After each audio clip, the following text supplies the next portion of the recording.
paglusob ng mga Ukrainians sa Russia, balitang ikinagulat ng marami dahil sa kauna-unahang pagkakataon, pinasok ng Ukraine ang teritoryo ng Russia. Kaganapang nangyari lamang noong World War II.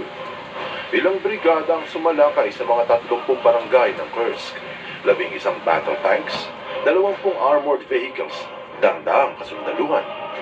Libo-libong mamamayan ang lumikas dahil sa napipintong labanan. Subalit kakayanin ba nito ang buong militar ng Russia? Siguradong magugulat ka sa malalaman mo na may malaking plano ang Ukraine na hindi inaasahan ng marami at maaaring magpataob sa katayuan ng giyera. Mayroong mga naniniwala at marami din namang naghihinala. Ang tanong,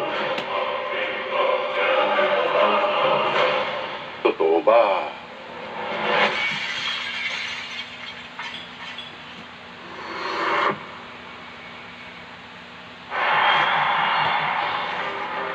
What if you listen to the doubters?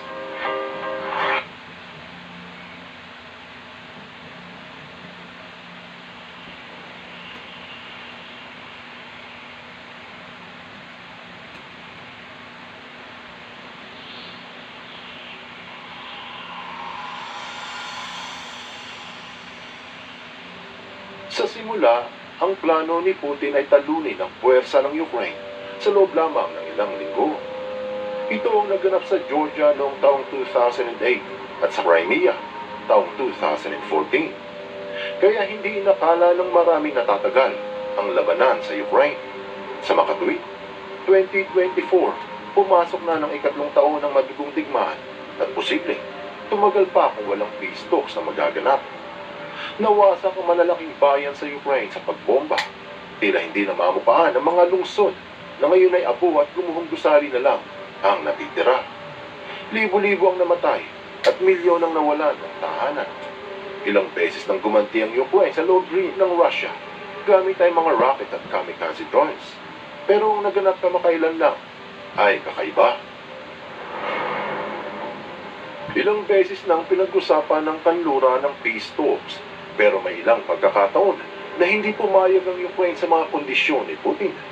Katulad ng pagsuko nito sa malaking parte ng bansa kasama ang rehiyon ng Donetsk. Subalit nagbalak muli ng isa pang peace talk sa buwan ng Nobyembre at umaasa ang marami na dito na matitigil ang putukan. Sa buwan ding iyong magaganap ang eleksyon sa Amerika at ipinangako ni Donald Trump na kung siya ay magiging presidenteng muli, paghaharapin nito ang dalawa. At kung hindi papayag ang Ukraine sa usapan, ititigil ni Trump ang suporta sa kanila. Nakita pa nga sa balita ang pagsang-ayon ni Putin sa planong ito ni Trump. Siyempre, yamado siya kung ihinto ang giyera. Sa lagay na ito na bahala ang mga Ukrainians sa darating na peace talks. Dahil kung matitigil ang digmaan, mawawala sa kanila ang malaking parte ng bansa, ang rehiyong Donetsk na kontrolado na ng Russia. Habang abala ang dalawa sa labanan sa kanang bahagi ng Ukraine, may nangyayari naman sa probinsya ng Sumy. Ito ang malawak na lugar malapit sa border ng Kursk sa Russia. Ilang araw nang napapansin ng mga taga roon ang mga armored vehicles, mga tangke ng kanilang militar na rumaragasa sa kahabaan ng R20 highway. Hindi ito gaano pinagtuunan ng pansin dahil ilang beses nang nagbanta ang mga Ruso sa lugar. Marahil, ito ay upang depensahan ang syudad. Iyon ang sabi nila. Parang kakaiba ang pagdagsa ng kasundaluhan sa Sumy. Isang mechanized brigade na may mga 11 tangke, mga 20 armored vehicles at daang-daang sundalo ang nagdatingan. Ito ay sa gitna ng mabigat na labanan sa Donetsk at malaking sunog sa Zaporizhzhia Nuclear Power Plant, kung saan nagsisisihan ang magkatunggali. Tila mas may importanteng nagaganap doon. Kaya hindi rin daw alam ng kanluran kung bakit napakarami ng ipinadadalang sundalo pandepensa sa border malapit sa Kursk. Wala rin matagpo ang upload sa social media ng mga Ukrainians kung ano ang ginagawa nila doon. Yung mga pro-Ukrainian bloggers ay tahimik din. Yun pala, ang pagdagsa ng mga sundalo ay hindi pang depensa. So we're following developments in the Middle East this morning as as Israel's war cabinet considers its response to Iran's attack. Araw ng Martes, ika-6 ng Agosto, lumabas na lang sa balita ang hindi inaasahan ng marami. Kahit si Putin ay nagulat sa ginawa ng mga Ukrainians. Pinasok ng brigada ang ilang bayan malapit sa border ng Kursk. Ilang maliliit na engkwentro ang naganap sa pagitan ng Ukrainians at ng Russian Border Patrol, kapulisan at ilang sundalo. Pero hindi ito nagtagal. Sa oras ding iyon, biglang umula ng upload ng social media ng mga pro-Ukraine vloggers at ipinakita na nakontrol na ang mga 30 maliliit na barangay sa Kursk at ang nasakop ay halos kasing laki ng buong Bataan. Binalita ito ng Reuters ngayon lang ika-14 ng Agosto na patuloy sa pag-abanse ang Ukrainians sa Kursk at umabot na sa 70 maliliit na barangay ang kanilang nakuha. Makikita ngayon sa social media ang paglagay ng kanilang bandila sa ilang gusali at ipinakita rin na may mga sumukong sundalo ng Russia na sa una ay nakipaglaban doon sa border. Binalita din na maraming armored vehicles ang napasabog ng Russia. Subalit may mga nagsasabi na nag-iingat ang Russia sa pagbomba sa Kursk dahil hindi nito gustong mapulbos ang lugar katulad ng ginawa nila sa Ukraine. Gayunpaman, heto na ang mga Ukrainians at patuloy pa rin ang pagdami ng mga kasundaluhan sa lungsod ng Sumy. Napansin din na nagro-rotate ang mga sundalo sa Kursk ng 2 o 3 araw ang palitan. Yung mga nasa harap ay babalik sa likuran upang magpahinga pagtapos ng ilang araw at magpapalitan muli. Patunay na ang incursion ng Ukraine ay pinagplanuhan.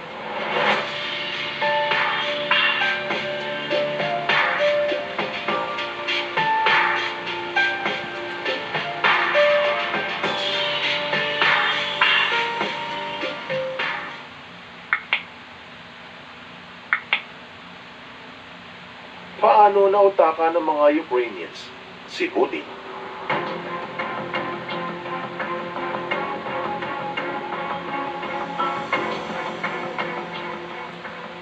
Matapos ang emergency evacuation ng mga taga-Kursk, binalita sa Al Jazeera na pati sa Belgorod na nasa ibaba ay nagdeklara na rin ng state of emergency.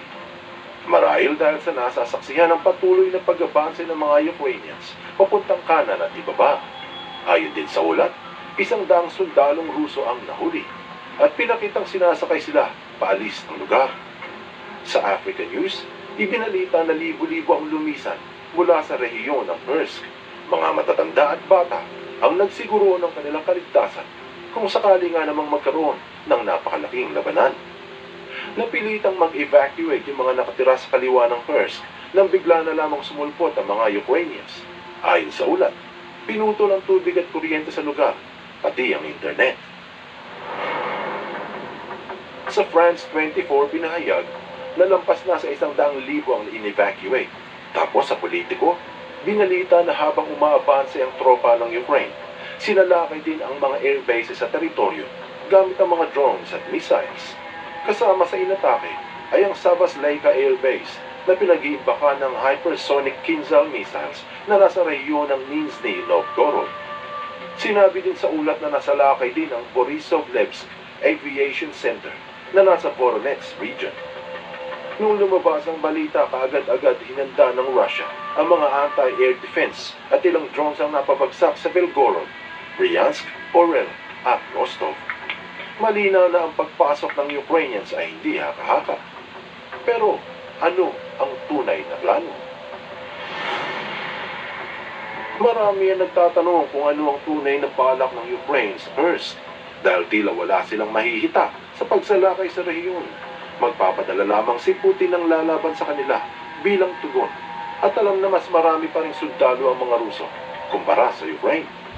Bukod dyan, kung magpupursige sila, hihina ang puwersa ng Ukraine na dumidepensa sa Donetsk at sa iba pang lugar. Sa mga tuwid, pinahayag ng Ukraine Foreign Ministry na wala silang balak na sakupin ng lugar o permanenteng kontrolin ito. Kaya mas naging palaisipan ng incursion para sa mga sumusubaybay sa labanan. Pero may binanggit si Putin noong lumabas ang balita hinggil sa tunay na balak ng mga Ukrainians.